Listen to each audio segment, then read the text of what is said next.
It's the Hero Show. Welcome to the Hero Show, everybody. Starring the redoubtable Robert Begley and the irrepressible Andrew Bernstein. I am Andrew Bernstein, and you are indubitably Robert Begley. How you doing this morning, Robert? I'm doing Or this great, afternoon? Andy. Yeah. Absolutely great. Happy to be here talking about one of my all-time heroes. Yeah, and I just want to say, before we get started, that the unsinkable John Hersey has moved on, and he's flourishing in other arenas. And Robert, you're going to be the co-star of the Hero Show from now on. So we'll definitely miss John because he was great, but you are an outstanding guy to succeed him on this show. So the Hero Show will rock on. And the only thing before, I know you have some things to say. Him, right? How did Thomas Jefferson say? I'm not succeeding Ben Franklin. I'm just. Well, they asked him in the French court, right? They asked him, and then that stilted language. So, are you Dr. Franklin's replacement? And Jefferson said, "Sir, one does not replace Dr. Franklin. I am merely his successor." So you are. I'm John. Who is Dr. Franklin's successor? Yeah, absolutely. Before I know you have something to say, Rob. Before we get to that, the title here, Clint Eastwood, American Individualist. The only thing lacking is got a picture of him from the outlaw Josie Wales, or something. Really showing him in all his individualist glory. But we will discuss Josie Wales. And we got a picture from something else though that we'll share shortly. Oh, so, like the man with no name, maybe, or there he is, Clint Eastwood, the man with no name. Excellent, thanks. So I have to tell you, Andy, I'm about 12, 13 years old. My three brothers and I are watching. We have the small black and white television set on, and we're just arguing about something trivial because that's all we did was argue. And there's a movie going on, and we see three guys. It's a Western, and they shoot this guy's horse, like near the horse's feet. The horse takes off. The guy gets off the horse, turns around, and starts walking to them. Sees someone making coffins, and he says, "Get 3 coffins ready." The 4 of us are silent. We grit to the television set. Then he approaches them, squinty eyes, hat brim, this picture that you see. And cigar hanging from his mouth. He says, "My mule don't like you laughing at him. If you're going to apologize, like I know you're going to, there won't be any problem." They try to kill him. Boom, boom, boom. Not 3, but 4 on his way back. He tells the coffin guy, "My mistake, 4 coffins." That was it, Andy. It was on a Sunday night. The next morning I go into school, and that's all I'm saying is, if you're going to apologize, like I know you will, we won't have a problem. My best friend Callahan and I would get these Tijuana Smalls. Remember those small cigars? We would cut them at the nub, walk around with them dangling because they had plastic filters. And we called them Clints because the guy was our hero. And that's what, this is the movie Fistful of Dollars that totally turned me on to Clint. And I never, my hero worship of him never declined over the decades. So that's why I'm happy to talk about him today. Yeah, I agree. He's the first Hollywood guy, if I remember correctly. It's been a year now. We've done 50-something Hero Show episodes now. I think he's the first Hollywood guy that we've celebrated, deservedly so. There are others. John Wayne, for example. We have to do a Hero Show episode on Duke, one day. Yep. But Clint definitely deserves a Hero Show episode as an American Individualist. And Robert said, I know I'm older than you. I can vaguely remember Rawhide, the TV series. Yeah. The TV series where he got his start as Rowdy Yates. That's right. With Eric Fleming playing Gil Favor, and it was on the Cattle Drive and everything. Classic Western. And he was like, was this late 50s and early 60s? So Clint, by the way, was born in 1930 and just celebrated his 91st birthday. Was it May 30th or May 31st? May 31st, yes.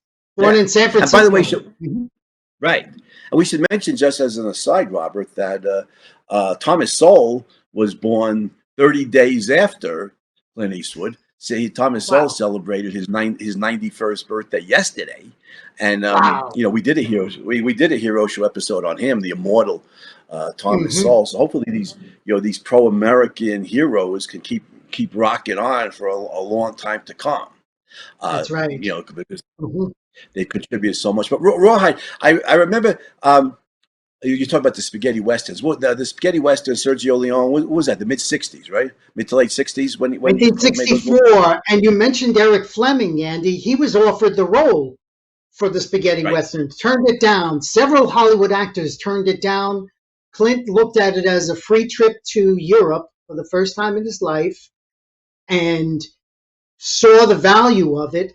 A different in Spain with an Italian film crew, and it led to him being this laconic, icon where he would only say a few words because he would see the dialogue and he would just reduce it to that he was a man of action. Many actions and few words were what he symbolized. But that rugged individualist, I mean, that is the image that we have up there of him. Right.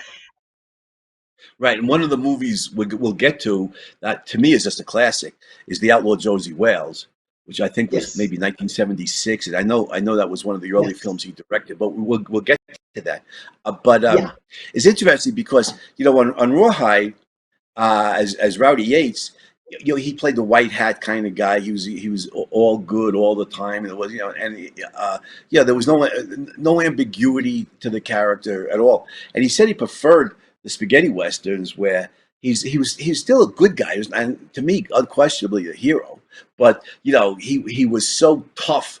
He was so gritty, like in the scene you just said. He'll blow the bad guys away, you know, rather than just try and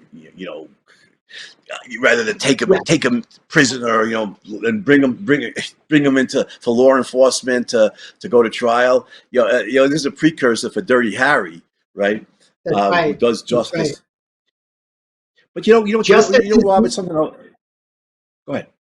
I was going to say justice is like the main theme running through all of his films, and yeah, we can dig deeper into the series of them. But how I see it, Andy, and the thing that gripped me about him was the timidity of the sheriff. The sheriff saw Clint kill the four guys and then wants to put him in jail. And Clint is like, "What do you mean? This is how you run this town?" And he just walks away. So it's like when the law upholders don't enforce the law, which leads to the film The Enforcer, Clint is the guy that steps in and does that. So he doesn't take the law Right. into his own hands. He kind of upholds defending the good guys against the bad guys. That's a moral Yeah. principle that Sometimes. I look at.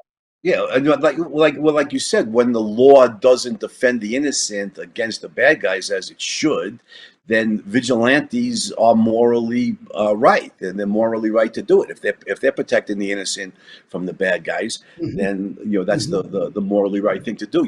You can't let the innocent be victimized by the bad guys. Somebody's got to step up and take responsibility for protecting the innocent. Clint always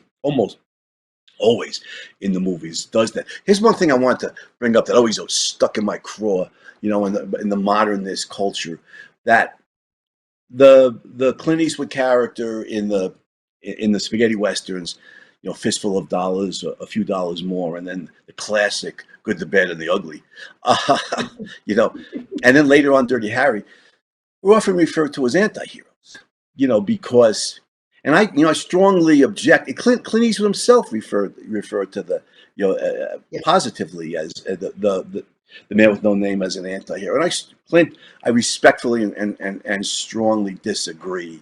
And we need a rational definition. A lot of these terms out of literature and the humanities are woozy. And I think an anti-hero, is somebody that's not a good name either. Because anti-hero makes it sound like he's opposed to the hero. But yes. anti-hero is that's a villain. A villain is opposed to the hero. An anti-hero is somebody who's too weak to take charge of his own life and is buffeted by social forces, feckless, weak-willed character. Woody Allen did it brilliantly in comedy. In serious literature, Willie Loman and Arthur Miller's Death of a Salesman. An anti-hero is somebody who's simply too weak to take charge of his own life and is victimized by various social forces, whether dysfunctional family or to the leftist, the greedy, exploitative capitalist system. That's an anti-hero. An anti-hero does not mean a flawed hero. And I think that's an important point. And I'm not even sure how flawed, the Clint Eastwood characters are in the spaghetti westerns in the first place. Because they don't go around victimizing innocent people. He kills a lot of bad guys, but he doesn't go around victimizing innocent people. Quick question. In all of the killings you've ever seen Clint Eastwood do, I've never seen him kill an innocent man. Did I miss something? Have you? I can't remember any. No, that's not what he. I've never seen him kill an innocent man, which already tells me something. I think part of the hostility is the quote violence that does not distinguish initiating force and retaliation of force. And you can say he's too excessive. That's a totally different question. But on the heroism, anti-heroism point, I totally agree. And even if we look at the moral ambiguity, which is also labeled, let's get one thing straight. Sacrifice is never a part of Clint Eastwood. The sacrifice is out. And because so many people equate morality with sacrifice, and they don't see him sacrificing, there lies the ambiguity. They're not really comfortable calling him an egoist. And so I see that as a point, and that's part of, certainly that's his appeal to me on that point. Yeah, I agree. And to be a hero back in the day, maybe even to this day, you had the Boy Scout kind of mentality. Like Superman's referred to as the big blue boy. And part of it is an antipathy to violence. And you don't want to might kill them, and you arrest them if they're really bad guys and bring them to trial. And everything. Well, that's one way to do it. I have no objection to bringing bad guys to trial. But in some situations, especially when you're on the frontier and the law is a long way off, like in Shane, where Clint would have been great, as in the yes. title role. There's different ways to administer justice, but and to be a hero. And Clint embodies that tough guy, individualist justice. I'm not even, in many cases, like in Dirty Harry, I'm not even going to bother to bring you to trial and go through all the hassles and the expense, and maybe you get acquitted on some technicality. You're not going to get acquitted in my courtroom, buddy. For you murderer, you're going to pay for your crimes, and he takes justice into his own hands and he kills the bad guys. And I'm completely on board with that. Oh, Rob, I know you have a great memory. I want to ask you. Was it one of his movies where somebody says to the Clint Eastwood character, sacrifices have to be made, and he says something like, not by me, or something like that. I'm just vaguely. Yeah, I vaguely remember that as well, but that's kind of my point. It's like, no, he's opposed to sacrifice on principle, and in every one of his roles, and that's the part. We'll get to Gran Torino, down towards the end, because 78 when he did that, that's the closest I've ever seen, and I don't think that's a sacrifice. But you want to just go through the different stages and just it was definite movies here that I think are just milestone films, and we have to discuss Dirty Harry. That's iconic. And then after Dirty Harry, I think we have to discuss Play Misty for me, because I think that is just simply a brilliant thriller. Much better. I thought it was much better than Fatal Attraction, which came along about 15 years later. Fatal Attraction got a lot of acclaim, but I thought Play Misty for me of that genre was much better done. Yeah.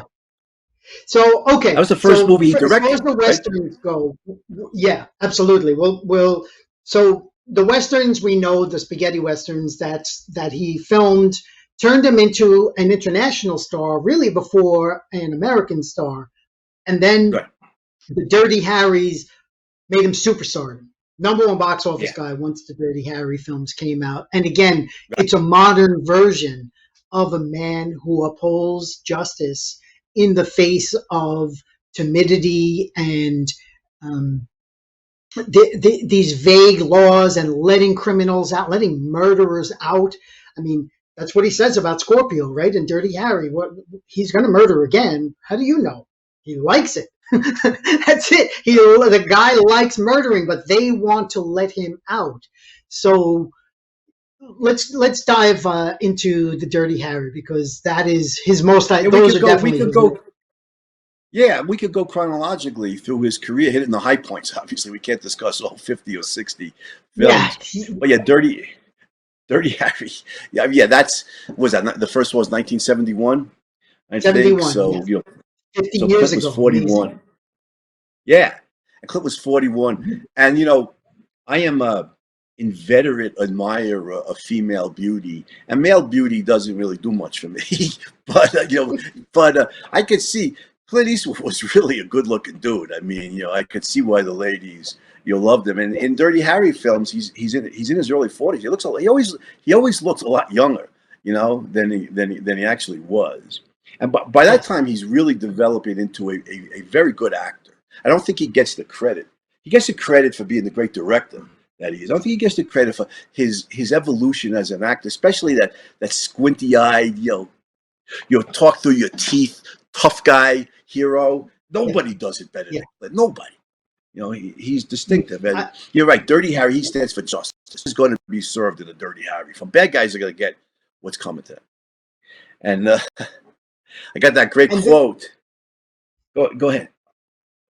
Yeah, he stands for justice in a weak, in a system where law is flexible and bendable. And specifically, I mean, I think there's the saga, the Dirty Harry saga, and they go from one extreme to the other, because he's criticized as being like a fascist or too militant in Dirty Harry. But then by Magnum Force, it's completely the reverse, where the police want to be the vigilantes, and he rejects that as well. But how about some classic lines in Dirty Harry that goes when on you got in the film bad history. guy. Yeah, bad guy, is a vicious murderer. Harry Gardino, I think, played the bad guy in Dirty Harry. Is that right? Mm-hmm. Yeah. Yeah, and he did it really well too. He should get some credit for playing that homicidal maniac. Very effective. He's scary. He's a scary dude. He's cold blooded. Remember that scene on the bus? He's got a whole bunch of school children. He's scaring the hell out of them. But so he's got that shootout in the end, and Clint's got that cannon, and he's got the gun on him, and he said, guy, he said, I know what you're thinking. Did he fire 6 shots or only 5? Well, to tell you the truth, in all this excitement, I kind of lost track myself. But being as this is a .44 Magnum, the most powerful handgun in the world, and would blow your head clean off, you've got to ask yourself one question. Do I feel lucky? Well, do you, punk? So, Andy, hold on. You're quoting the end, but that happens early. That happens early in the scene with the bank robbers.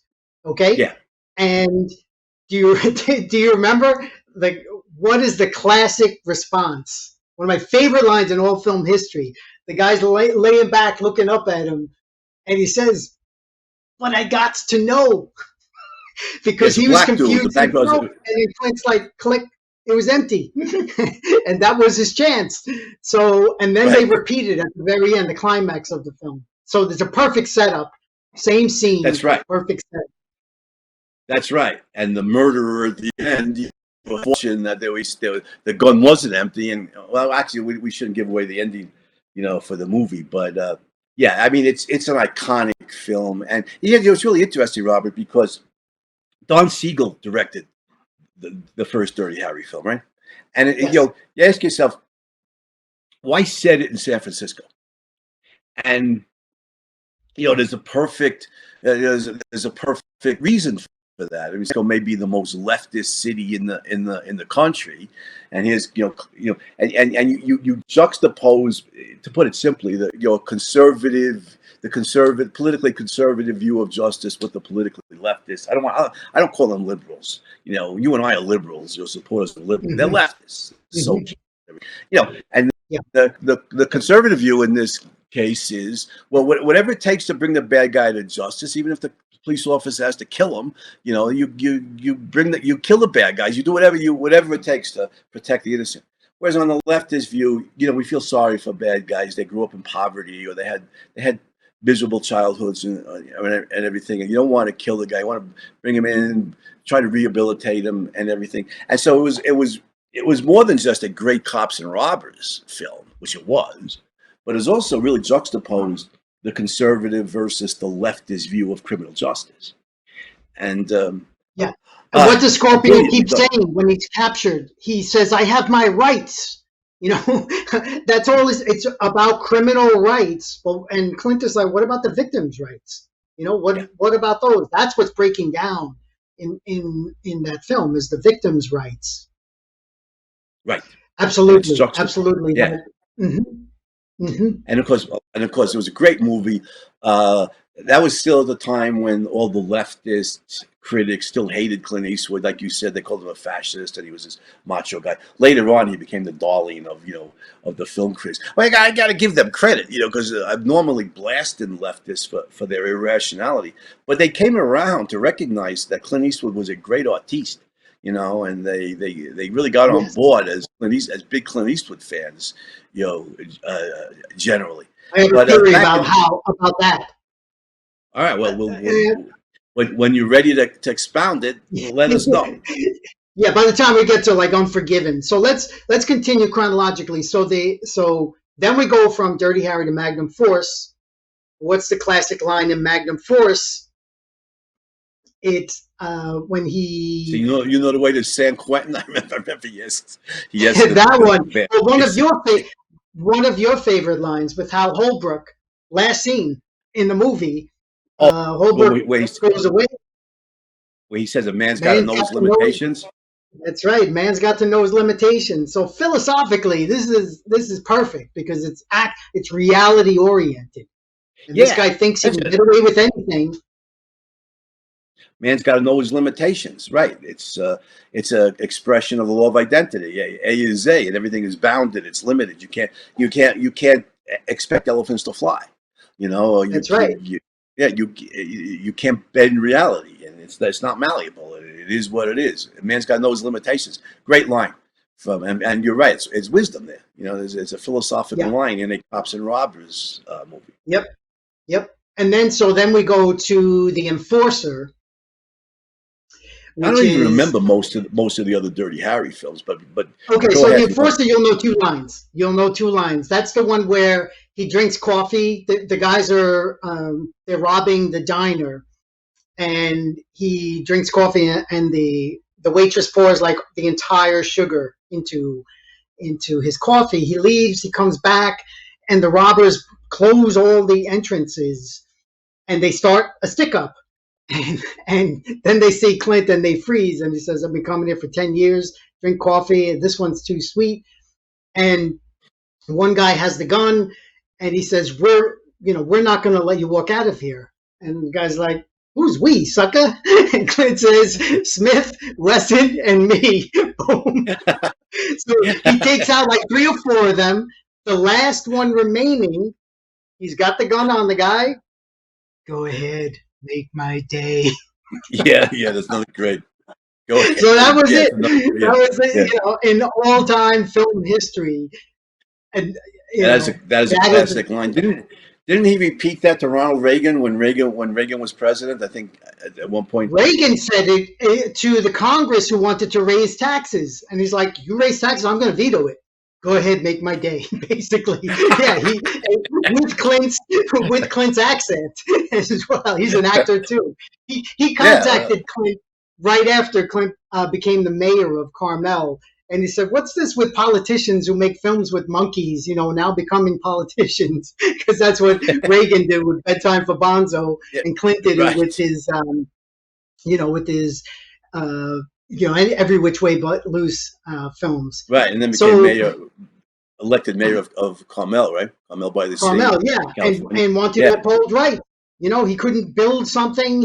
Ice cream shops were closed, and he's like, "We need freedom here." So, just upholding rights. He even went into politics at a time when he was still the #1 box office guy on the planet. Right. So Josie Wales, Andy, I saw But yeah, that but in the theater. Yeah, go before we ahead. get to that, I think Clint today at age 91 is registered libertarian, isn't he?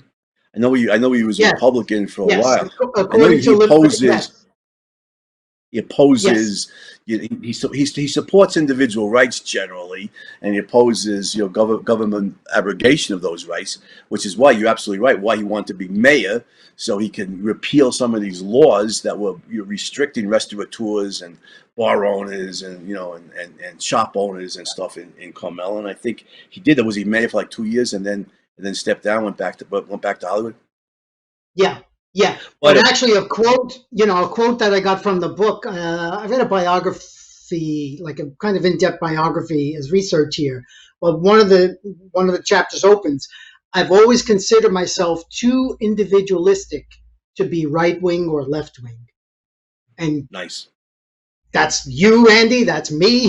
That's dozens of people we know. That's what we are. The individualism is the primary, and then Right. whichever wing upholds individualism more consistently, then that's where I'll potentially Or cast my less vote. inconsistently, because say Yeah, today, yeah, since no exactly. one too much Right, credit for the right. contemporary politicians. But Yeah, I know Josie Wales was 1976, right?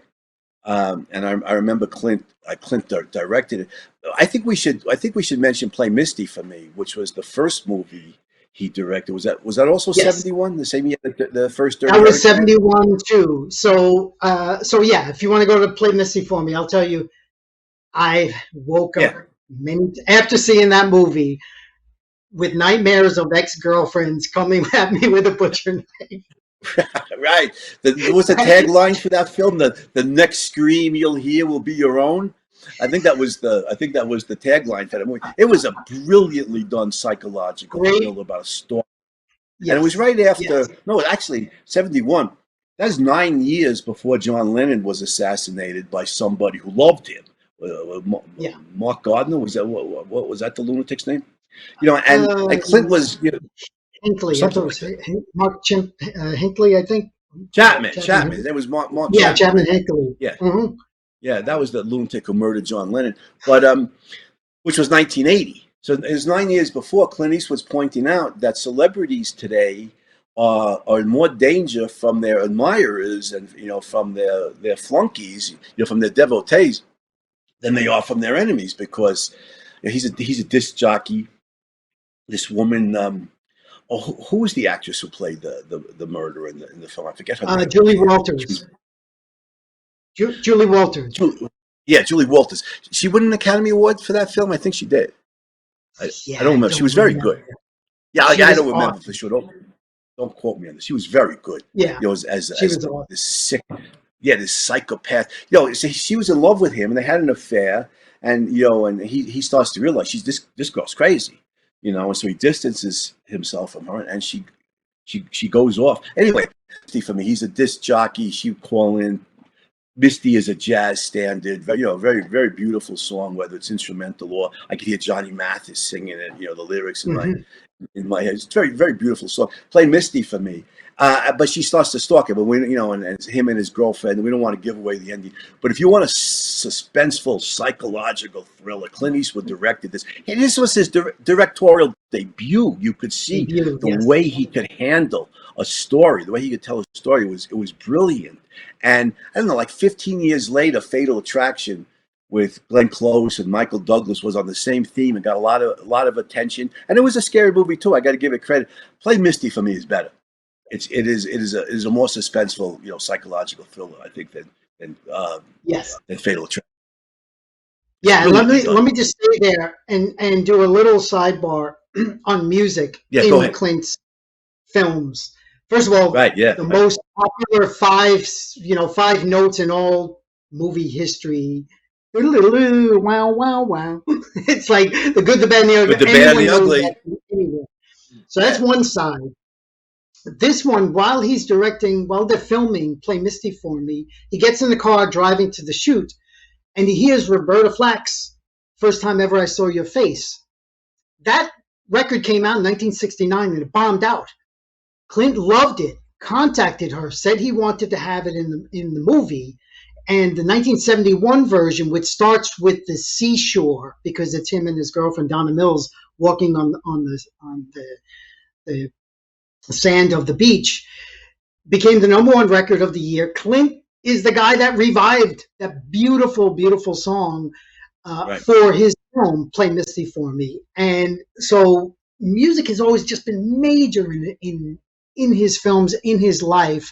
And that's one thing, he's a disc jockey in Play Misty for Me. And I just love that he added that. He's brought so much more joy to my life, like in other ways, just hearing that song. It's like, Clint's a composer, not just a jazz aficionado who made a great film about Charlie Parker, like Bird, which wasn't a big box office hit, but I thought was very good. But he's a composer. Didn't he write the music for Gran Torino? I think he did. Yeah. Well, yep. For several of his films. Actually, even his son Kyle even composed some of the music. So, but just wrapping up. Yeah, but did Kyle?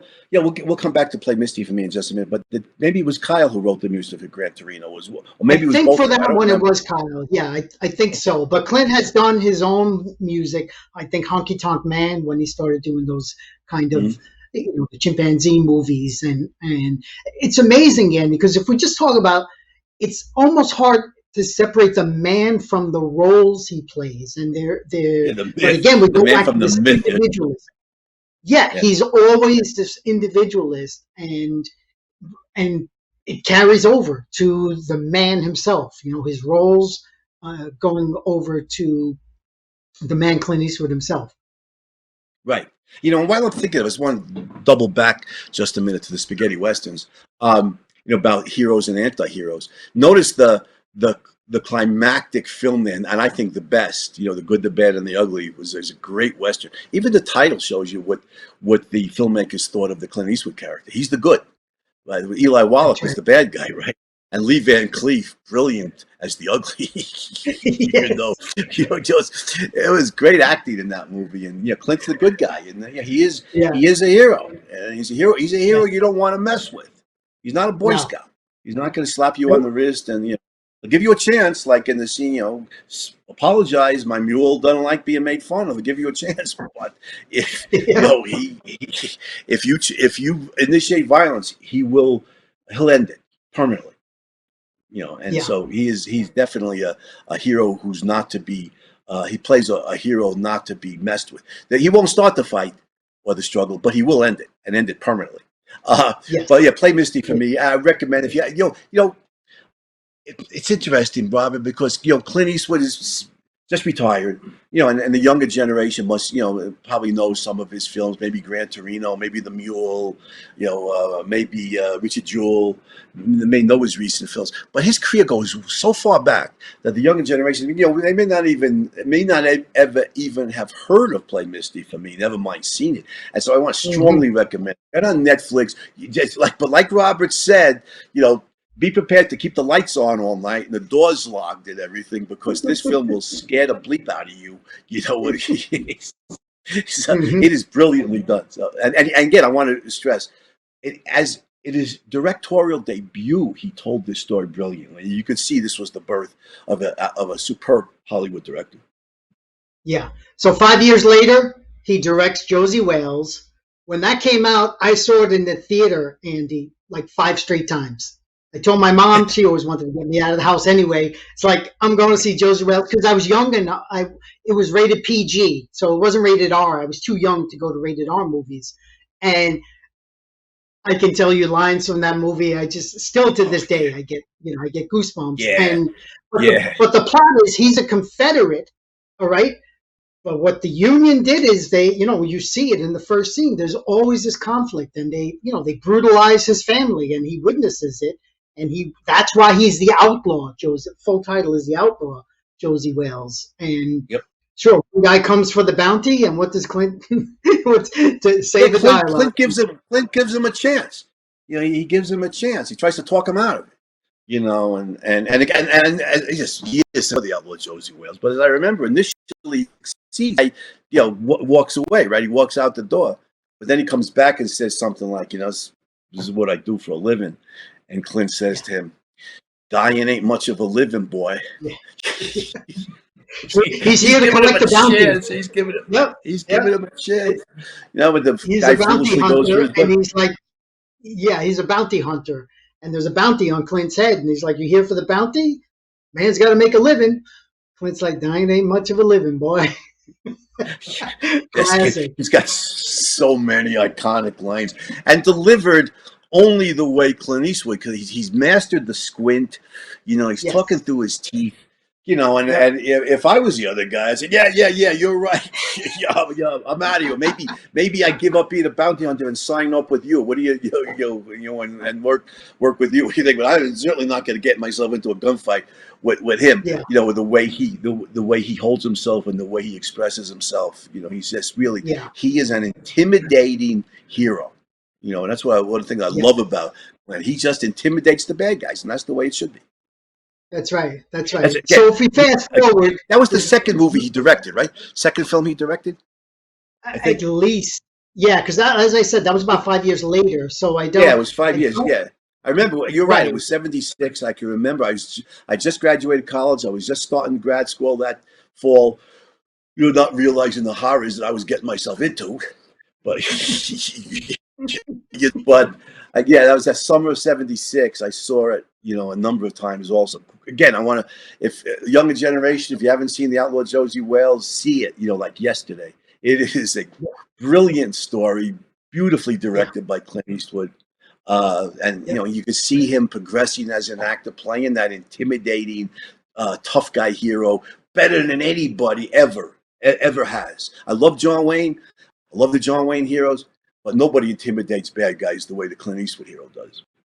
I agree with that. I was too young to see John Wayne like in his prime, but as you could tell, Clint just totally inspired me. So we have to move on. Let's fast forward to Unforgiven, which was the Western that he finally got the Academy Award, Best Director. It's an anti-violence film. Not my favorite Clint Eastwood film. I want to say. I agree. Not mine either. But why did they finally recognize him? Because his movies made billions of dollars. He employed so many actors. He was a giant in the field, and they couldn't deny that. After decades, they finally had to recognize him. So, and as a director, let's talk about productivity as a virtue. His films were always under budget and completed in way before the deadline. You know, think about yourself like as a producer. You're shelling out money, and then this guy, and Hollywood is known for overblown budgets and, you know, blockbusters, disasters. And Clint, you can count on it. All of the movies he's directed have that same formula. He works with the actors. He gives them very little direction because as an actor, he knows kind of what they need. He doesn't scream cut and, you know, action. Everything is very calm, like himself as a man and as an actor. And he said that. He said as a director, he said as an actor, I never liked being, you know, overly directed, and you know, and he'll sign off on very often on a first take. He says, done once, that's it. We're not going to do a second take. Never mind 10, 15, 20, like some directors will. First take, that's good. Let's move on. And he comes in, like you said, under budget and well before deadline. And all the actors, you know, politically, I saw, what was that film he did where he was directing Tim Robbins and Sean Penn? You know, he's arch leftist. Mystic River. Mystic River, right? And it was a very good movie. And you know, and he's a conservative. Doesn't matter. All these guys said working with Clint Eastwood is just a joy. No, they all love working with him. But Unforgiven, where look, Clint won. That was his first double, right? He won Best Director and Best Picture for that. I got problems with that movie. Me too. I mean, I only saw it once. I saw it when it came out in 1992 with my girlfriend at that time, down in Texas, of all places. And uh, my take on the movie was that the theme was that there's no such thing as justice. There's violence. I don't remember the bad guys ever getting what they had coming to them, uh, and that justice is elusive, or it's a chimera, and you can't, that violence is uh, senseless, which I generally agree with. Certainly, the initiation of it is, but there was no justice in that movie. That's the sense I got from it. That justice is hard to come by, or maybe never, maybe it's unattainable. I didn't like the movie, to be perfectly blunt with you about it. But I liked all of his westerns. Actually, frankly, High Plains Drifter is actually my favorite of all of his westerns. that's the one where he was dead. He came back from the dead. That was where he came back from the dead to kill the bad guys. Yeah, I liked High Plains. Yeah. Justice was certainly served in that movie. Oh yeah. And he geared the whole town to defend themselves. He trained them how to defend themselves against the three bad guys. And they all wimped out when the chips were down. They all wimped out. So Clint had to be the one to do it. That was what. But I agree. That was that was 73, right? Because I think that was the movie. John Wayne was still alive. I think that was the movie where John Wayne contacted Clint afterwards and saying, "No, you got the American people wrong. The American people would stand up to the bad guys." Duke was always, very pro-American people, and we'll discuss that when we get to him. But yeah, I like High Plains. I understand John Wayne's point, but I like High Plains Drifter because justice is definitely served in that movie. Yeah, definitely. Yeah, and you know what? So let's stay in the 70s, Andy, and Clint as an actor. Do you see him as Hank Rearden? Because Ayn Rand actually did, right? Well, she in her teleplay that she was writing for Atlas Shrugged, she had Clint Eastwood as Hank Rearden. I can remember right before Ayn Rand died, I was a lessee of Leonard Peikoff's tape courses. People listening to us today were like 20 years old. The cassettes, what are they? Those old tape cassette courses. And so, they had a party before Ayn Rand spoke at Fort Hall Forum the night before for the lessees, and so I was there, and Ayn Rand was still alive, and I remember, she was talking about the Atlas Shrugged project because she was working on it, and she was thinking at that point, of Clint Eastwood as John Galt, and okay, so thank you. That's what she said. That's what she said. But I told an objectivist buddy of mine about that. He thought about it and said, I can't picture Clint without a gun in his hand. Right, because I know Rearden had a gun. Right. I said to Leonard, Clint Eastwood, I love Clint Eastwood. I said, well, Clint Eastwood is John Galt, and Leonard's responsible. Well, he's a good-looking guy. And I thought to myself, yeah, he is, but that's not over to playing John Galt, is there? But Peter has it, man. Yeah, I could see Clint Eastwood more as Hank Rearden than as John Galt. But it's amazing that Ayn Rand herself saw that. While Hollywood is rejecting him, the American public is embracing him. Here's the gulf, between intellectuals and the public, in the sense that he's incredibly, number one box office guy for decades. And Ayn Rand sees that. She sees that, the close-up of his eyes, the squinting, the focus that he portrays, and of course, yes, the justice as well. But to me, it's like any hero in Atlas. I see him. I see him in his prime. Clint Eastwood has been widely recognized as a great director, and deservedly so. But I think he's still underrated as an actor. He developed into, I think, a very good actor who does a very credible job in different kinds of roles. I want to go back to Unforgiven for a second, because even though I don't like the movie, and thematically I think it's very wrong and very different from Clint Eastwood's best films, where he is dispensing justice left and right to guys, criminal. And if I understand Unforgiven correctly, the part of the theme is there is no justice, or it's too elusive, or undefinable, or it's a chimera. It's hard to find. Nevertheless, I got to give Clint Eastwood credit. A lot of successful actors stayed within their genre. They stayed. The man's got to know his limitations, right? But Clint pushed against those limitations and against his fan base, because he made some movies where he was an anti-hero type. There was one detective story where he was like psychologically disturbed. I forget the name. It might have been, yeah, it I might have think been it's Tightrope. tightrope. Yeah. Yeah. And I remember, he's a detective, so we all expected Dirty Harry. And I was teaching at CW Post, in Long Island. I remember the kids said, I didn't like that movie, because he wasn't a tough guy, detective that Dirty Harry was and blow away the bad guys. As I understand, so Clint knows that too. He's knows his fan base was built on Dirty Harry kind of characters, but he went against them because he wanted to branch out. He wanted to push against the push back the envelope. He wanted to do different kind of roles. And I give him credit for that, even if I don't like some of those movies. He was a risk taker. Clint Eastwood was a risk taker. And I think Thank you, because that's my note to say he took risks as an actor, as a director, as a producer, even as a businessman. He bought tons of property, knowing the value would be good. Again, rounding out the man, risk was part of his. Growing up, we didn't talk much about his childhood, but growing up during the Depression marked him for life. And so he had a respect for that blue collar, hardworking American ethic, and always wanted a return on investment on whatever project he was working on. But risk is built in to that mindset where you go out into the wilderness and you settle for yourself, or you uphold the law where it's loosely upheld. And he did that with the the Every Which Way series. Who thinks of him as a honky tonk man singing those kinds of songs? Bridges of his best Madison friend County. is an orangutan. Yeah. Then later on, Bridges of Madison County, same thing. With Meryl Streep.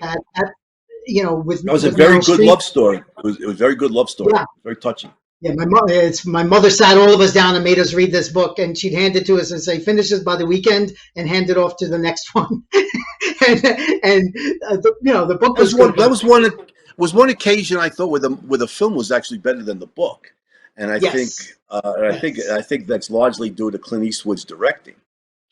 Yeah. Mm-hmm. So there's so many different facets to Clint. Here's a fantasy I had about 30 years ago. When these guys were much younger, a movie with Clint Eastwood and Woody Allen. Where Clint, like an action comedy detective kind of story, where Clint plays, this timid, fear-ridden, neurotic, and Woody Allen plays the tough guy, detective, and you have a role reversal there. And I bet you anything, Clint Eastwood would have been willing to do it. It was Woody Allen who wouldn't push against his the genre where he made his fame. He kept making kept playing the same kind of characters and the same kind of neurotic, fear-ridden kind of guy. Clint would have been willing to do that. If it didn't get done, it probably would have been Woody Allen who wouldn't want to step out of his his comfort zone and his safe space. Yeah. But Clint probably would have done it. He was a real risk taker. Could you see? I bet he'd be great. I bet he'd be great. Yep. But, so let's come up to closer to the present, Gran Torino. Well, hold on a second. Gran Torino is an excellent film. I just want to mention Escape from Alcatraz. Which a movie You're coming with me. Yeah. Escape from Alcatraz again. That was what, late 70s maybe for younger 70s, generation. If you're not familiar with it, see it. Escape from Alcatraz. Great movie. Did he starred in it? Very, very effective acting performance. I don't remember if he directed it or not, but it's a terrific story based on a true story of these convicts who do escape from Alcatraz, and nobody to this day knows what happened to those guys. But it's a great movie. Yeah, absolutely. And that was when he was doing Escape from Alcatraz, Eiger Sanction, and they were still like these physical. He's now getting to his mid to late 40s, into his 50s, and he's still physically athletic. So actually, I want to say one word about his longevity. He studied the science of longevity from maybe the late 60s, early 70s, and took care of himself. So let's talk about mind-body integration. He was always fit for the roles, but he saw long range. Now, on his mother's side, she did have longevity, and he accompanied him. I think when he won the Academy Award, she was there with him, and he thanked her. And but as a man, he knows being fit is a part of, being able to continue on doing the things that you love. Because retirement, even at 91, yeah, you say he just retired. I'm not even sure of that because he's always He's got a creating. movie coming out. He did a movie last year. It's gonna be coming out soon. That's right. That's right. So maybe he'll keep making films. I hope so.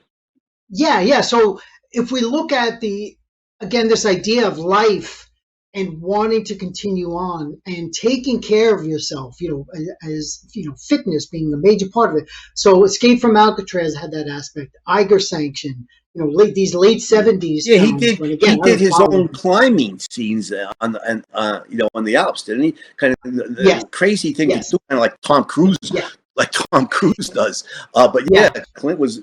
You're right. I have a tremendous respect for Clint Eastwood for that. For any other reasons that he learned what it takes to really take care of yourself.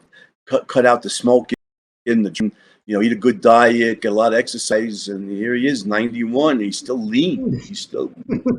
That's right. That's right. Looking good. So, I will say this because he's taken a lot of heat, like from Spike Lee as an example, when he did Bird. What's this white guy doing this movie about a black guy? Charlie the Yardbird Parker was a big influence on Clint's life, and he employed so many black actors. That's kind of one of the things.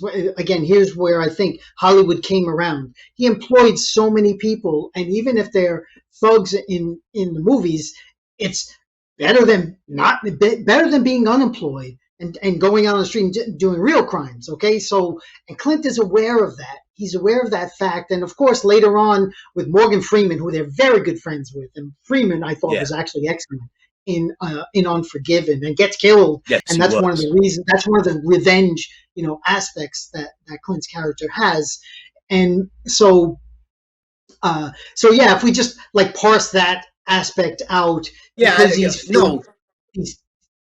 Bird is a very good movie on the jazz icon Charlie Parker, and to criticize him for being a white guy making a movie about a black guy, that's just a racist claim in the first place.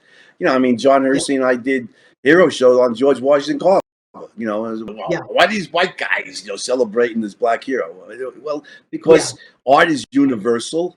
Heroism is universal, and skin color doesn't mean anything, Mr. Spike Lee. And I think Spike Lee needs to learn that more than Clint Eastwood. He's skin color. Skin color means nothing. But we're moving ahead. Robert, I know you want to get to Gran Torino, but I want to mention $1 Million Baby and 2 Chainz. $1 Million Baby, again, Clint's second double, where he wins Best Director and Best Picture. I thought $1 Million Baby was an excellent movie. Hilary Swank, did she win Best Actress for that? I think she did. She won. She won. Go ahead. She won 2 Academy Awards, and both times she was like a butch female. I wish she would be an actress. It's like that's my problem with Hilary Swank. Go ahead. I haven't seen Hilary Swank much at all recently, but she's great in $1 Million Baby. And Clint, that was a terrific movie. Morgan Freeman as well. But terrific movie. Really, really well done. Again, that was 2004, so a lot of people watching the podcast here may well have seen $1 Million Baby. Certainly deserved the best director for Clint Eastwood, which he won, and Best Picture, which it also won. That's a terrific film. And then Changeling, 2000. What year was that? 2006, maybe. A couple of years later, with Jolie. Yeah. He didn't start. He wasn't in that movie. Direct with Angelina Jolie, who's more than just a beautiful woman. She's a very talented actress, and this story about this based on a true story of a woman whose son was kidnapped, and the authorities get the kid, or they claim they did, and they bring the kid back to her. It's not my kid, and the authorities say, it's off the books. They don't believe her. Like. Why they get it down? Who knows best is my kid or not, except the kid's mother. But and she goes on this. I won't tell how it ends, but it's a terrific story where the mother is looking for justice, looking for her son, for the right kid, the kid who's actually her son, and it's a really, really powerful story. And it shows, this was 1920 maybe in California, that the law didn't. she's just a hysterical. Their attitude was she's a hysterical female. You know, I don't take her seriously. And Clint Eastwood directs it with great empathy. You know, for the female lead here, motivating some film critic, I forget her name, but it was a woman film critic, to write about the movie positively. She said, somewhere along the line, Dirty Harry morphed into Hollywood's most fervent feminist. Yeah, you know, it was something like that. And again, you see Clint's versatility, his ability to different kind of stories brilliantly. And Changeling's it's a powerful movie. Again, I recommend it. And Angelina Jolie's terrific, and Clint Eastwood's a great director. And she was a mom at the time, you know, before she started adopting like 50 babies. But and that story gripped her, and she would go home and, like, you know, smother her kid, making sure like it's her kid. That was a mom movie, and she loved Clint, you know, totally loved him for letting her play that role. So I agree there. It depends how you define feminism. But in the most rational sense, what unfortunately left don't mean in this sense, but in the most rational sense of standing up for the rights of all individual human beings, male or female, then yeah, feminist film in that this woman has rights and they're being abrogated by the state. And the story shows that very, very powerful. All right, I know you wanted to get to Gran Torino, which was what, 2009? Yeah, late 2000s. I can't remember 8, 9, or just relatively recently. Let's put it this way, I think it was 09. I could date these films by the woman in my life. You know, I know who I saw it with, who's a woman you know, but I won't mention her name on the air because she's already mad enough at, she's already angry enough at me, so I won't mention it.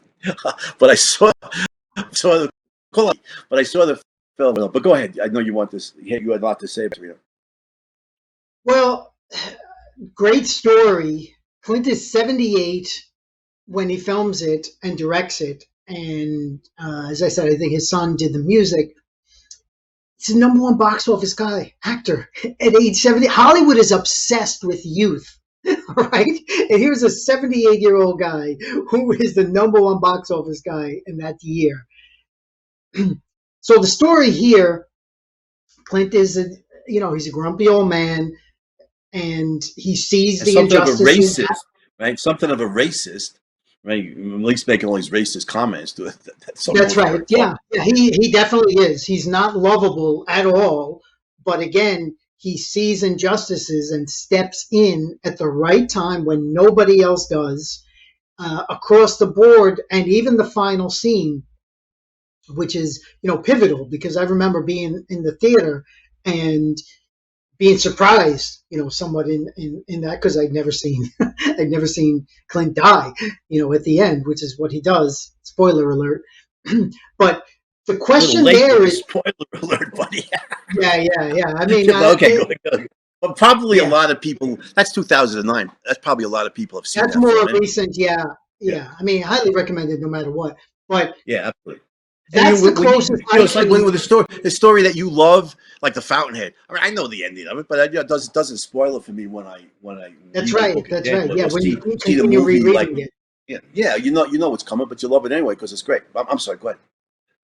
Yeah. So just the point about sacrifice, as I said, we never see him sacrifice in film. I've never seen him. Okay, and I look for that. It's not something that goes easy on me that I gloss over. I'm always specifically looking for that.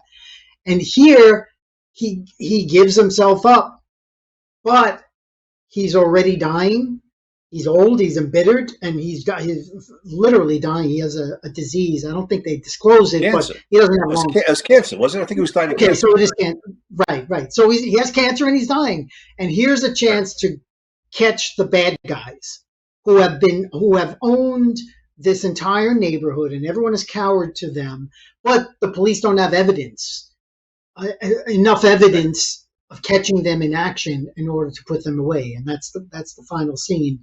And to me, that's not a sacrifice. That's Clint going out in the blaze of glory. Right. I absolutely agree. There's a lot of interesting things about Gran Torino, which is a movie I love.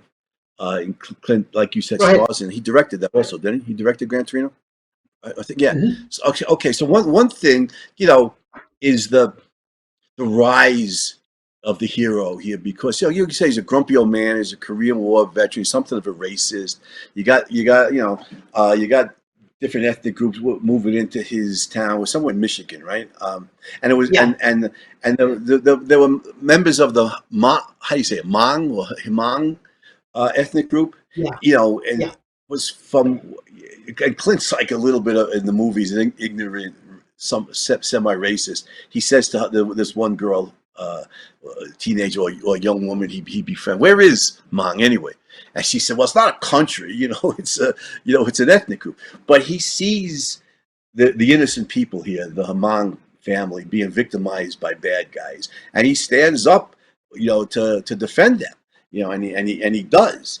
And I remember I was talking about Nancy, the fictitious name for my girlfriend at that time. We went to see that movie, and for those who know the Clint Eastwood corpus, as the story's building, he's a Korean War vet, and he knows how to use guns and everything. He's adept with guns. You can see the story is building towards a Dirty Harry climax. That it's going to be Dirty Harry Redux. Dirty Harry at age 78 is going to blow away the bad guys. But Clint throws the audience a curveball. And by the way, I do want to mention Trouble with the Curve, the film he made with Amy Adams. But Mhm. he throws the audience a curveball, doesn't he? And he goes to confront all of that. I guess we already gave we already Yeah, gave yeah, a spoiler. A big spoiler alert coming, guys. He goes to confront the bad guys, who are trigger happy gangster thugs. And knowing that, he reaches very calmly into his jacket, and they think it's a gun, and they blaze away, and they kill him. The Clint Eastwood character dies. He doesn't have a gun. He's not armed. He's reaching in for a cigarette lighter. And the cops arrive, and they blew away this unarmed guy, and they all go to prison, and the Hmong family that they victimize is rescued. Yeah, it's definitely not a sacrifice. He's dying from cancer, and like you said, he goes out in a blaze of glory to protect the innocent against bad guys. But again, it shows Clint pushing the envelope, going past his previous limitations, if we call it that, taking risks. Because my girlfriend Nancy was probably not the only one who was disappointed. She said, I wanted to see Dirty Harry blow him away. And I said to her, I understand. But Clint takes risks. He he yes, flips the script. He does different kinds of things, and justice is still served. The bad guys get what's coming to them, and he dies, like you said, Robin, in a blaze of glory, protecting the innocent rather than a protracted struggle with terminal cancer. yeah. Exactly, exactly, and that's one reason I think it's um, worth seeing. Whether or not we spoiled it for you, it's just worth seeing because it Oh yeah, has several classic Clint lines. Get off my lawn, right? That's even after he saves them. He's like, "Get off my lawn! Thank you. Get off my lawn." he The snarls. neighbors Yeah, he are like, practically growls. He practically growls. Oh, he's great in that movie. I've seen it several times, yeah, and any yeah, any number of movies I've seen once, and I know the ending, but I like them. I go back and see them, 5, 6 times because it's a great story. yeah, So yeah, Gran Torino. yep. Gran Torino is a terrific story. Yeah, and I love the way Clint flips the script there. You find, different ways. There's different ways Mhm. of justice being served, and in the context of the movie, it was perfect. Even though I understand all the Dirty Harry fans will have great satisfaction in seeing him actually blow away the bad guys. But I get that. Well, But I do admire Clint's risk taking, and knowing that this is going to and he disappoint some of the Dirty Harry fans, he does it anyway because it fits the story. it fits the story, and also, again, quoting himself, a man's got to know his limitations. His limitation is he can't be Dirty Harry in every movie, and they offered him that role because Hollywood always wants to you know reboot every every saga as a cash cow with little difference in the plot, and Clint goes against that in certainly in Gran Torino. So the last film that I wanted to mention, he directed but was not in, which is more recent as well, is Richard Jewell. Yeah, hold on a second. Before we get there, we're going chronologically. I want to mention Trouble with the Curve, which Okay, yeah. it's a Baseball. baseball background. Amy Adams, one of my, along with Jessica Chastain's my favorite actress, and it's a really good story. And it was particularly touching to me because what it's really about is the daddy-daughter relationship and the daddy-daughter bonding. So I have a beautiful 18-year-old daughter, as you know, Miss Penelope Joy. So yeah, has special meaning to me. I just want to say one line from that Amy Adams line. I can't say it without choking up, but he's a baseball scout. Hard bitten kind of guy. He's watching out tracking prospects, then hanging out in bars and everything. And his wife dies when the daughter's very young, the Amy Adams character, and he's taking her with him to the ball games and to the bars and everything. Eventually, he sends her to live with his wife's family. And here, in the adult Amy Adams, who's brilliant baseball mind herself, in the movie, they come back together, and she's understandably upset. She says to him, "Why did you send me away?" And he says, "There was no life for a little kid, in ball games and bars and everything." He said, "I want you to have a chance at a real life, not a life in the cheap seats." And she says, and this chokes me up. She says to him, "Cheap seats." She says, "I was with my dad. I had the best seat in the house." Mm, You know, yeah, and that just makes me cry every time. And Amy Adams is yeah, a great actress, and it's so yes, touching. And you see them come back together. It's a terrific movie at several levels. As a baseball story, and mostly as yeah, a daddy-daughter bonding, human interest story. It's very well done. I don't remember if Clint directed it or not, but he's very good in it, and so is Amy Adams. Very good story. I think yeah, that was absolutely. 2012. Yeah, Right, 2012. right. So you Yeah, there want to was another discuss daddy the Richard? daughter film. Yeah. The other daddy daughter that I remember is an Absolute Power. Oh, well, yeah. I was just discussing that with my good buddy Dan Sullivan. That was the one where he was a jewel thief and he witnesses the president committing murder. Yeah, Yeah, that's a very good movie, by the way. Yeah, that goes back. Clint has so and they many tried to movies. kill his daughter. That's right. That's right. They tried to kill his daughter. That's right. They tried to kill his daughter. Yeah, they know. Yeah, so that as soon as you said daddy daughter, that's the one Yeah, yeah. that I thought And of. that So was I back mean, in the '90s, right? But great movie. Strongly recommended. We can't yes, like discuss all of them, right? '97.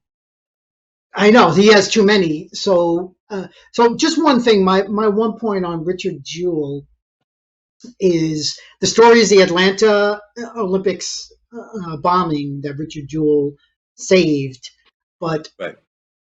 the media and government don't know the actual bomber, so they need a scapegoat, and this guy fits the profile of the angry white male who owns guns, and it's like a perfect slam dunk to frame him up. And my favorite Wants line to in be the a movie, hero. Wants to be a hero, right? So they think he accused him of planting the bomb so he could find it. yeah, yeah, and totally loves law enforcement, looks up to them even while they're screwing him. But his lawyer talks about Richard Jewell, and he says his accusers are two of the most powerful forces in the world: the United States government and the media. Right. And to me, that's kind of Clint making a statement here that, yeah, these, as much as we love America and the media has a proper role, when they both are in sync coming down on somebody who has done this heroic act of saving many, many lives, there's a problem there, and that's a message that I get. Again, Clint Yeah. is going out of his way. Yeah. And it's interesting because uh, there was the newspaper reporter. I forget her name, but Clinton's critics accused him of quote slut shaming her in that movie Yeah, because yeah, she comes on to the FBI agent and she sleeps with him in order to get the lead on the story movie. I don't know what that's right. happened in real It's life. Olivia Wilde, I Although, think, plays. yeah, yeah, and does a good job. And I haven't read the books it was based on, but evidently, I think Clint's defense of that was, well, the book is very accurate, and this is the way it's portrayed in the book. But be that as it may, she's not really the bad guy because she comes around by the end. She realizes she's walking off the distance. She does the investigative work the FBI should have done. She walks off the distance, and she realizes he couldn't have, in the time it took him to make that phone call, that call in the bomb. There wasn't enough time for him to do it, and she even says to herself in the movie, "Oh my God, he's innocent." She comes around. It's the FBI who are depicted as the real bad guys. They keep persecuting this guy, even after they investigate him for months and they find no evidence against him, and they finally have to acknowledge, that the investigation is over. The FBI agent says to them, "I still think you did it." How can you investigate for months, come up with no evidence, and still think this guy's guilty? And it was only years later that the real bad guy, confessed. Eric Rudolph, was that his name? I forget. The guy who was blowing up abortion clinics and was the guy who was finally, I think, tracked down in the mountains in North Carolina, and they brought him to justice. And I think he confessed, for the '96 Olympic bombing in Atlanta. It was only then that Richard Jewell was finally, recognized fully as being an innocent man and a hero. He saved a lot of lives, like you said. Yeah, the media is very powerful. And the FBI is a toxic combination. If the FBI is convinced that you're guilty, no matter that there's no evidence to support it, and you have the media, that is a toxic combination. And I give Clint a lot of credit for standing up to this. And wait a minute, justice has to be done here. And Richard Jewell is a hero. He's not a villain. Yeah. And the poor guy wasn't the brightest bulb on the tree, and you feel for him. He has no idea why are they persecuting me. He just doesn't get it. He just wanted to be a law enforcement hero. And he was. Kathleen Bates was awesome as his mother in that film as well. She was fabulous. So again, Clint directs this movie that's out of the mainstream, telling a gripping story, but Malpaso Films, which is his own production company, does it under budget, before the deadline, and that's just one of his themes. Again, if we look at like some of the virtues, productivity, egoism, justice, independence. These are things that leap from the screen when I think of Clint Eastwood, the man, the actor, the director, the producer, and that's why. Absolutely. Justice above all. Again, justice is a leitmotif that runs through most of his movies. We see it in Richard Jewell. There's appeal. Let's provide justice for this innocent man. I think Unforgiven here is an anomaly. It's an exception, but again, it speaks to his risk taking to step outside. The limitations, push back against them. And the title for this show is, Clint Eastwood, American Individualist. And it shows in so many ways, the films he makes celebrating these individualistic heroes, his own career in politics as a libertarian, standing up for individual rights. The quote you had that I'm too individualistic to be either right wing or left wing. So individualism and justice, these are themes that run through his whole career and his whole life. So I know you wanted, before we sign off, there was something you wanted to say.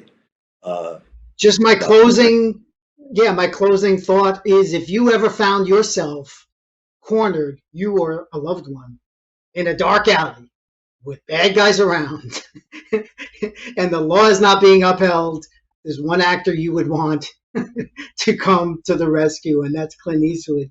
So I say thank you for making my day, making Andy's day, and many, many years of joy that he's brought. Yeah, definitely right, Rob. I definitely want Dirty Harry, on the scene in that baleful context. So I want to salute Clint Eastwood. I said, Clint, I hope you can rock on for many more years of great health. And I want to wish you, Robert, have a more heroic day. Thank you. Heroic weekend. Have a more heroic life, everybody. And we will see you next week again on The Hero Show.